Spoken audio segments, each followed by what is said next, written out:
and welcome to episode 18 of the H-Bomb and J-Rock unboxing show. I'm Henry H-Bomb Higgins. And I'm Josh J-Rock Higgins. And it's the second part of the Ultimate Green Goblin Build-a-Figure set. So we did the first part last week, which had Beetle, Black Cat and Superior Spider-Man. And what part of the figure, the Build-a-Figure, did we get from that? We got the torso and the two legs. Okay, so this week we're doing the head and the two arms. Okay, and the three figures we've got are... Three figures today are Carnage,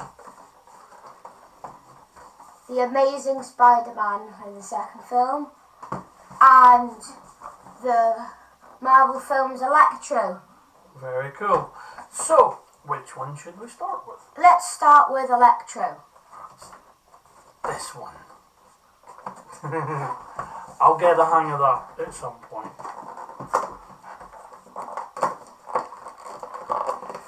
Okay, as we touched upon in the last video, this is the Amazing Spider-Man movie version, so it will differ from the comics quite a bit, with the standard yellow and green costume.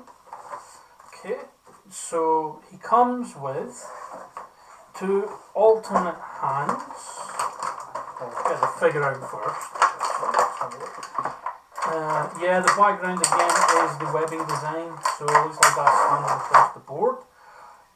So Electro comes with... No, but as it looks like it is a different web design. Oh yeah, it's a lot more ragged, isn't it? Yeah. It's a lot more random. So he comes with two sets of hands. There's these ones, if you can make it out there, which is obviously firing off electricity. And there's also two standard fists. He also comes with a replacement head. What for? The head. Get it, please. I don't know what it is. I imagine it's on my leg still. Oh, yeah. So he comes with a replacement head, which has electricity coming out of his eyes. And you have seen the movie, haven't you, Jiro? Yeah. So how do you think he is in comparison to the movie? How movie accurate would you say it is? Quite movie accurate, Okay. just like all the other figures Okay. in There. the series. Yep. The articulation appears to be the same also. So yeah, it's standard for the set. It's a nice figure. I believe I will be posing it with the standard hands rather than these, because the idea seems fine. The execution's quite lame when you get up close to it. It's more like The Thing than Electricity, if you remember The Thing. But yeah, it's a nice figure nonetheless.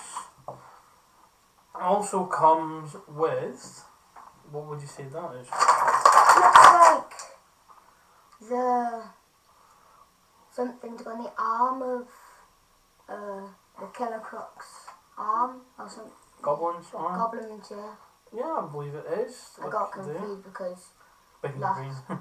Big Green and the last Build-a-Figure we unboxed was. So it looks like Bit of there's rock. fire of some kind there, so we'll see how that plays out when we come to the rest of the Build-a-Figure. Up next, Up next we have the Amazing Spider-Man. okay.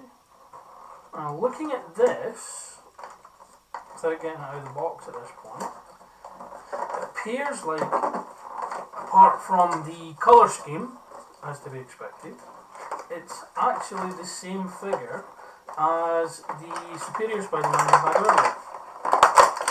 Now, if you want to get into comic book continuity with it, that would make sense.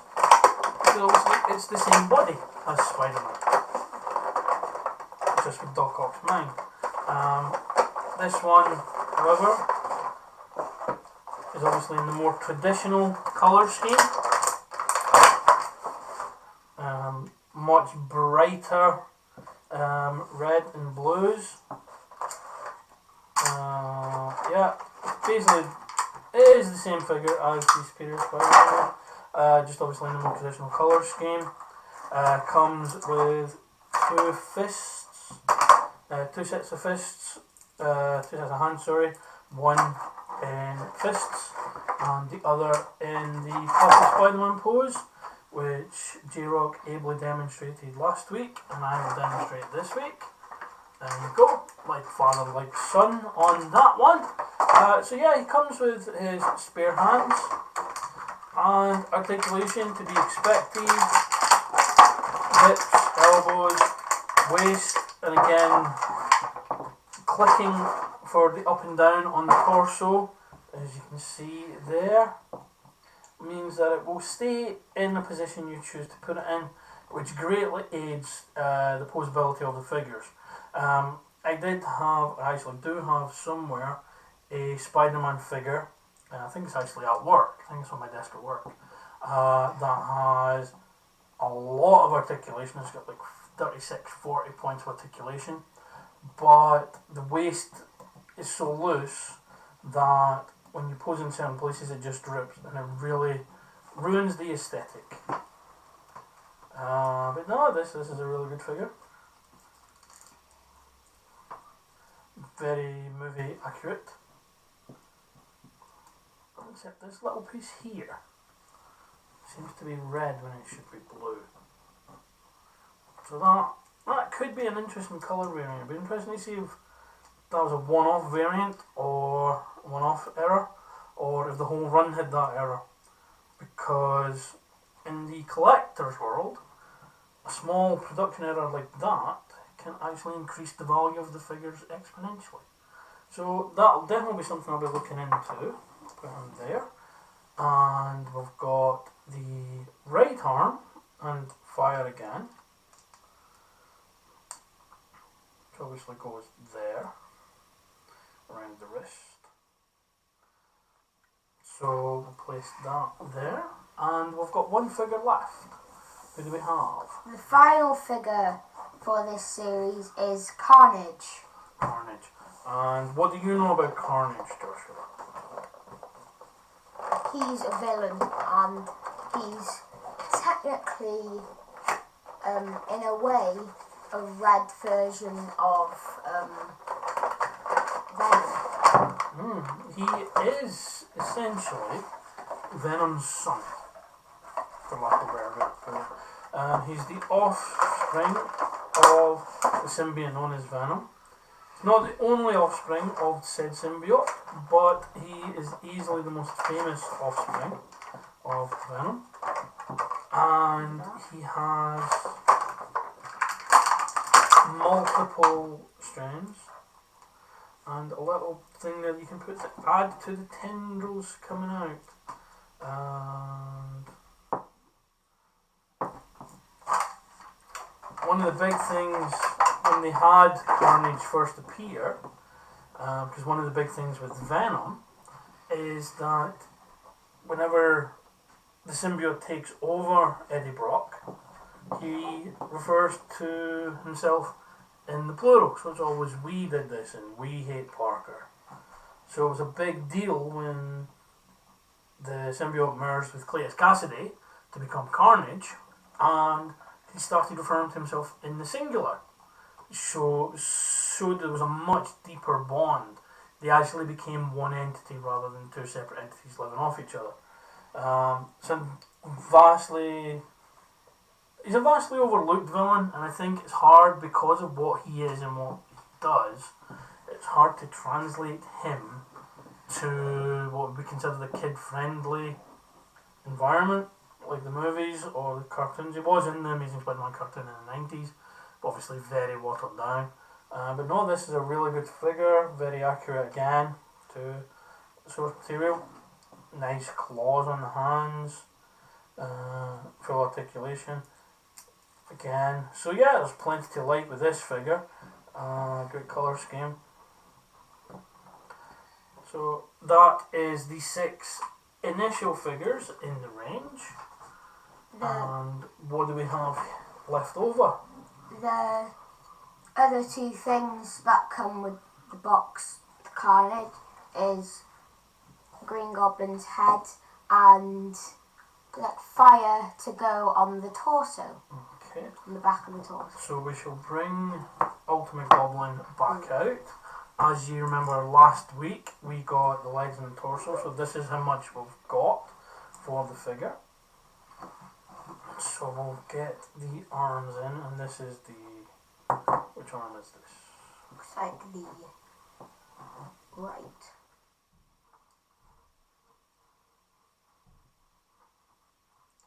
Yes. It's just all twisted around, it threw me off there, so that's the right arm. Okay, that goes in. It goes in a lot easier than the legs. Okay, so that's the arms in, and we've got left is a thing to go on the back. the head. Okay, and that's the head on, so that's the figure complete. And as with the majority of the Build-A-Figures, it's obviously a much larger scale to the standard figures in the set, so it's quite a monstrous image, including just the overall size of him.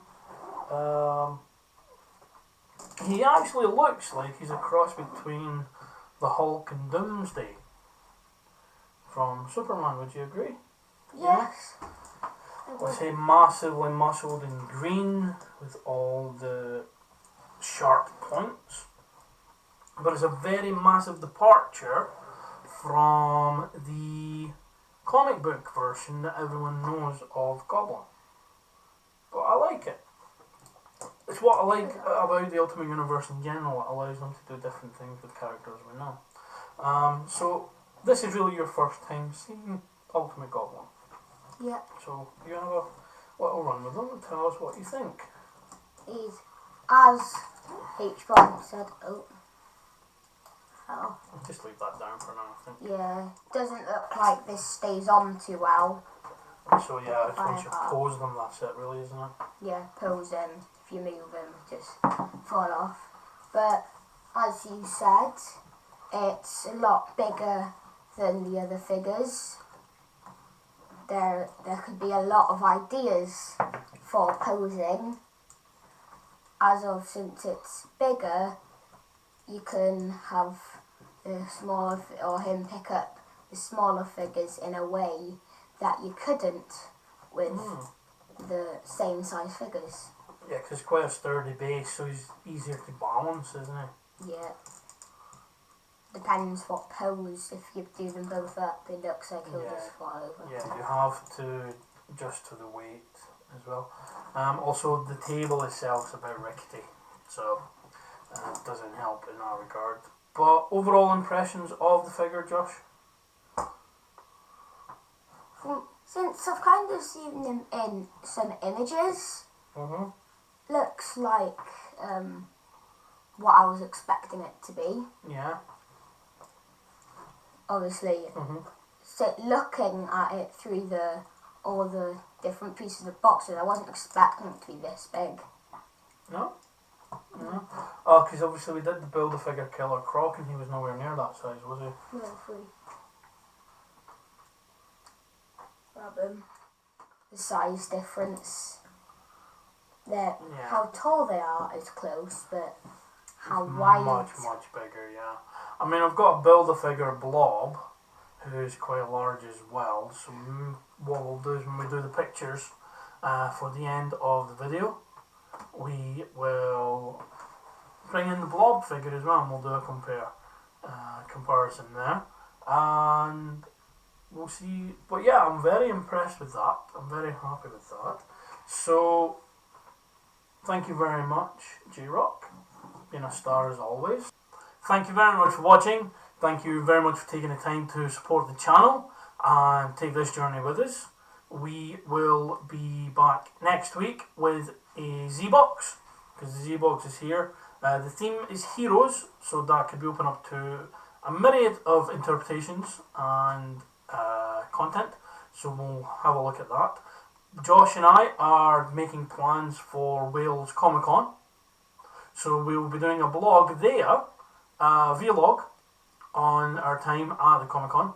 We're definitely going on the Saturday. We may be going on the Sunday. That hasn't been confirmed as of yet. But there'll definitely be a vlog going on, and we will put that on the channel in place of an unboxing video, depending on how much content we get, for 1 or 2 weeks. So thank you very much for watching. Thank you very much for taking the time to support the channel. Thank you very much for liking, sharing and subscribing this video, because I know you will. And we will see you again soon. Goodbye!